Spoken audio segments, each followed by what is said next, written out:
Of the NFL season. Yes, it is the final week of the NFL regular season, so that means we have just one more chance to cash in on the prop betting market for the NFL regular season with a full slate of games. We've got a full slate of divisional matchups. There should be a lot of good football to play to watch this weekend. So without further ado, let's drop the intro and get right into our touchdown props for Week 18 of the NFL season.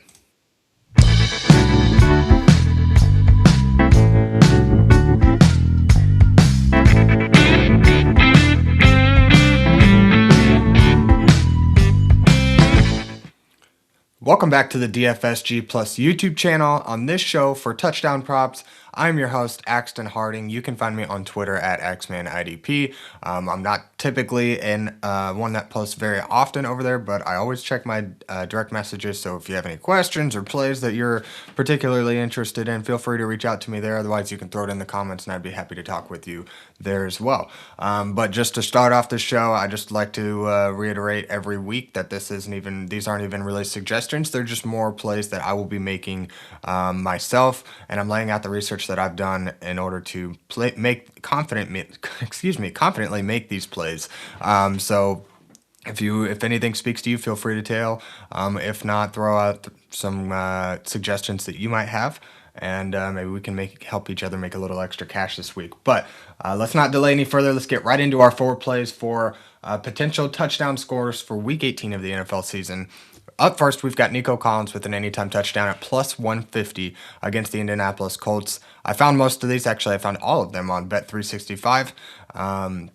Just to lay out that kind of information as well in case you're not seeing the odds on your particular sportsbook. So Nico Collins in his matchup against the Indianapolis Colts. The Colts have given up the second most wide receiver yards to receivers over the last month, to go with 4 total touchdowns given up to the wide receiver position as well. This ranks top 10 in that time for touchdowns allowed to the wide receiver position.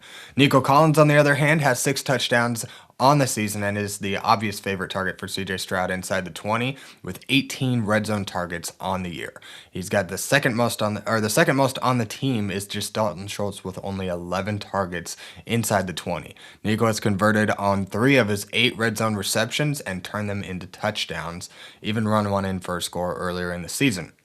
Now, with the Indianapolis Colts cornerback sideline due to injury, that's Sauce Gardner and Charvarius Ward, Nico finds himself in an opportunistic spot this week to find pay dirt after having gone cold the last couple of weeks. I think this is where he gets right and finds pay dirt against a vulnerable Indianapolis secondary. So we've got a plus 150 price tag on a Nico Collins anytime touchdown.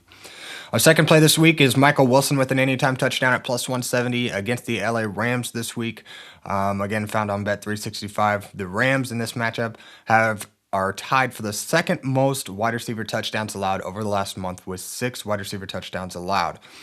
They've also allowed the 6th most yards in that time as well. They've been very generous to opposing passing games and allowed they've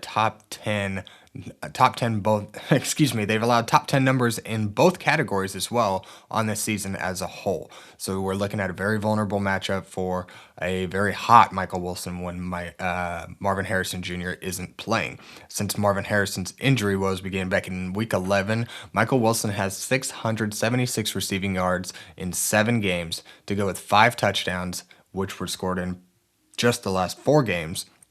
And inside the red zone, he has 8 targets with 3 catches, and all 3 of those catches have gone for touchdowns. So he's very efficient in the red zone. He's the clear favorite aside from Trey McBride, with Marvin Harrison Jr. out, and we don't have any Marvin Harrison. Marvin Harrison was placed on IR last week, and with the very vulnerable Rams secondary, we're looking at a good opportunity here for Michael Wilson. And if Michael Wilson doesn't score, I anticipate Trey McBride to score. Both have very good anytime touchdown prices. So considering Brissett has just 2 games all year with less than 2 passing touchdowns, it feels likely that Wilson gets a chance at a score in Week 18.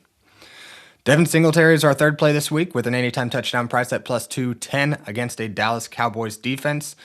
Dallas rush defense has also been very vulnerable this season. They're tied for the 7th most running back rushing touchdowns on the year with 15. They've allowed the league most 8 rushing touchdowns to running backs over the last month, with 8 rushing touchdowns allowed to running backs. And as the New York Giants get closer to the end zone, they prefer Devin Singletary and more now that Scatterbo has been sidelined for the season. It's a 19-18 split between Singletary and Tyrone Tracy, respectively, when they get with carries inside the 20, and that turns into a 9-2 split, respectively, inside the 5 between he and Tracy. So he's converted on 3 of those carries inside the 5 for scores, and I think we find ourselves in a great spot against a vulnerable rush defense in the Dallas Cowboys. So I think we're looking at an opportunistic matchup. Dallas shouldn't give New York much trouble in pushing the ball downfield, and the closer that New York gets to the end zone, the more likely Singletary gets a chance to punch it in, and we cash this bet. Our last play for this week is Amon-Ra St. Brown anytime touchdown, coming in at plus 130 against the Chicago Bears. Over the last 4 weeks, Chicago has given up 5 touchdowns to opposing wide receivers, which is tied for the 3rd most given up to the position in that time. This season, they've given up the 2nd most receiving touchdowns to opposing wide receivers with 21 over the course of the season. And Amon-Ra has seen nearly 3 times the targets in the red zone of anyone else on the team. The second he's got 32 targets inside the red zone, and the 2nd most on the team is Isaac Tesla with just 11. So it's clear that Amon-Ra St. Brown is the favorite in close, and against one of the league's most vulnerable teams to wide receivers in the red zone, we're looking at a good matchup for Amon-Ra St. Brown. Not to mention, of those 32 targets, he's converted on 10 of them. He's scoring at a 33% rate, so he's very efficient when the team gets in close and targets Amon-Ra St. Brown. Very few have been able to keep Amon-Ra out of the end zone this season, and in a meaningful matchup such as this, it feels likely that he gets back on track this week versus Chicago. All right, that's going to wrap it up for our 4 plays for the anytime touchdown market this week in Week 18 of the NFL season. We'll go back through them one more time. Nico Collins with an anytime touchdown at plus 150 against the Indianapolis Colts. We've got Michael Wilson with an anytime touchdown price at plus 170 against the Rams this week. We're also looking at Devin Singletary with an anytime touchdown price at plus 210 against the Dallas Cowboys. And then we're looking at Amon-Ra St. Brown with an anytime touchdown price at plus 130 against a vulnerable Chicago secondary. All right, everybody. Thanks for tuning in.